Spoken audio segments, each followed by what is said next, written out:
Now, very own Nasiphi is getting more reaction to this story and joins us now live from Cape Town. Nasiphi, I know you'll be joined by Professor Ruth Hall in a moment as well. And I suppose the question I'm very interested in when it comes to all of this really is, does it matter the influence that the United States has on the world in this matter? Does it actually matter what the US says, and why should South Africa take heed at all?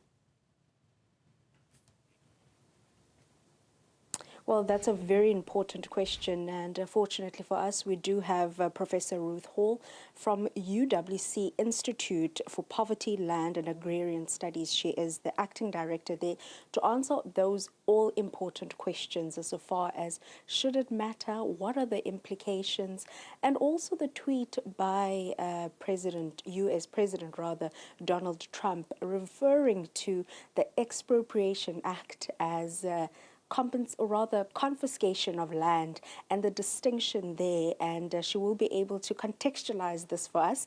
I'm now joined by Prof. Ruth. Thank you so much for your time. But should it matter? You know, the tweet by Donald Trump saying that he will be stopping and cutting off funding to South Africa. Well, I think that when the president of the largest economy in the world speaks, it does matter. But let's contextualize this. Firstly, he is taking immediate action based on very patchy information. He's incorrect by saying that South Africa is embarking on confiscation of land. That is not true. Confiscation is where property is taken without any due process. It's simply taken away without the rule of law. Expropriation is a very clear legal process, and that is precisely what South Africa has. We have an Expropriation Act that has been passed after more than a decade of legal processes and endorsement by a democratically elected parliament. It is in line with the Constitution, which is a democratic framework. So I think that everybody is concerned, partly because when Donald Trump makes decisions, he doesn't go through a formal process. He moves straight from an idea to an action. But I think, firstly, we must clarify he is factually incorrect when he says that South Africa is embarking on confiscation. We have an Expropriation Act, and it is a process that is set out that is in line with our Constitution. It's about due administrative justice, and it is about the rule of law. On that note, does the US have any leg to stand on when it comes to the policies, the domestic policies of South Africa, particularly the one of the Expropriation Act, which was signed into law just a couple of weeks ago? Well, you know, when President Trump says he wants to cut off funding to South Africa, let's be clear, first of all, the US government does not in any way fund or support land reform programs in South Africa. So it's not like they're directly funding this. But there are wider programs, and already those have been affected by his cuts, for instance, in health. So the cutting of aid and the cutting of support for South Africa and for many other countries in the world is already well underway. I think that what is more concerning here is that this is a direct retaliatory act which is based on incorrect information and is being embarked upon as a form of effectively bullying a democratic state that has adopted a law in tune with our democratic demands as citizens and through due legal process. One point that I would want to throw back to President Trump is that he may not be aware, but his own government does precisely this. They also have expropriation laws in America, and the US government does expropriate property. In fact, it also has, under the Fifth Amendment in the US Constitution, a requirement that when the state expropriates, it must pay just compensation. In our case, the Expropriation Act that he is so upset about also talks about just and equitable compensation. So, you know, I think that there is a point at which the facts don't seem to matter. And that is the worrying thing about both fake news and a president who acts upon fake news. What I am encouraged by is the fact that our president has responded timeously, and no doubt he will re-emphasize this point again when we hear the State of the Nation address later this week. Could there have been diplomatic ways for the two presidents to engage on this particular matter? First of all, I'm not sure that Donald Trump is particularly concerned about land and transformation in South Africa. It's a pity, he didn't invite our president to his inauguration, but they have both been at the World Economic Forum. I think that more generally, I think that we can anticipate an era in which, ideas, fake news, policy positions are just dealt with in an ad hoc way. Clearly, the challenge for all heads of state, for all political systems around the world at this point is to hold the line and to continue to be true to the citizens of their own countries rather than to sway with the mood of an American president. And this is difficult, of course, when there are retaliatory kinds of behaviors like this.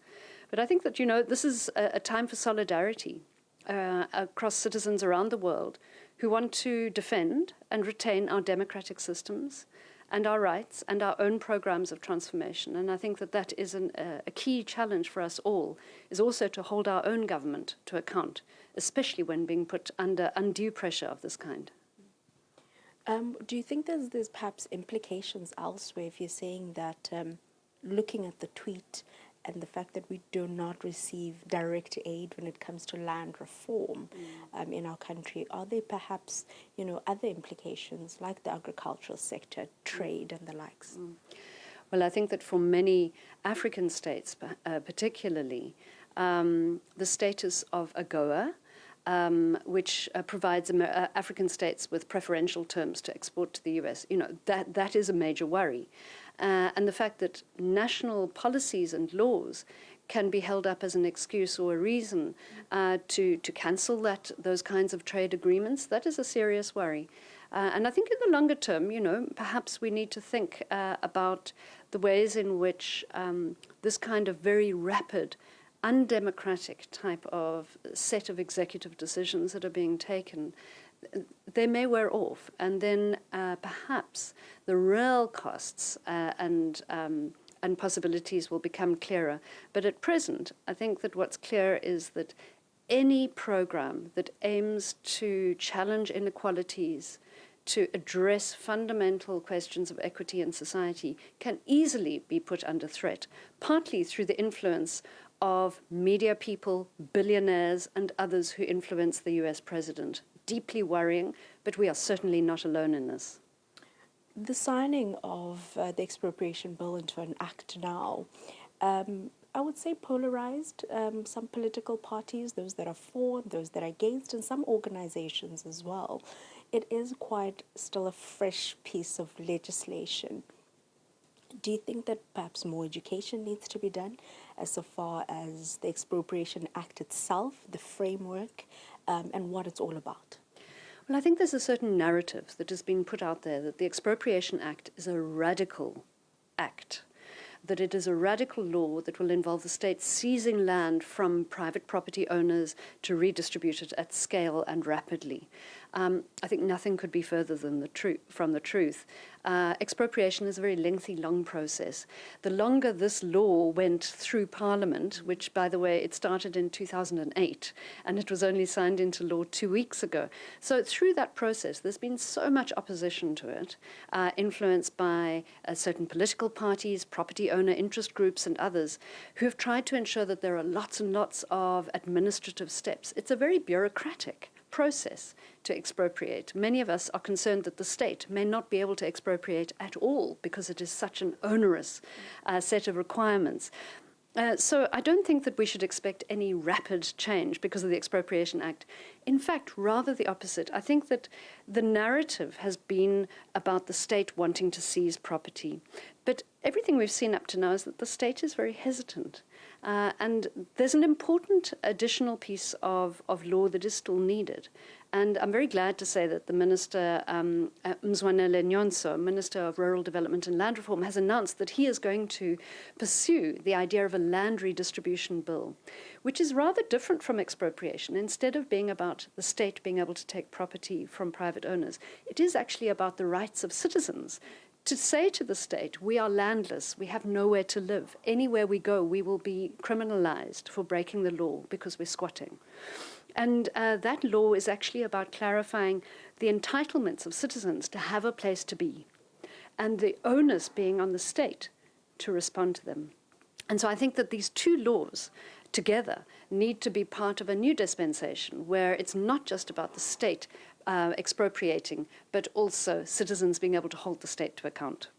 We'd possibly speak the whole day about this particular act. That is Prof. Ruth Hall from UWC Institute for Poverty, Land and Agrarian Studies. She is the acting director there, speaking about what has been making the news just since this morning regarding the tweet made by U.S. President Donald Trump regarding the Expropriation Act, referring to it or reducing it to government wanting to confiscate land, saying, Prof. Ruth rather is saying that that is far from the truth. Yeah, certainly is, right? And it's almost laughable to kind of get a sense of not wanting to understand exactly what situations are like. Nasiphi, thank you so much for that interview. Very interesting indeed. Thank you as well to the professor.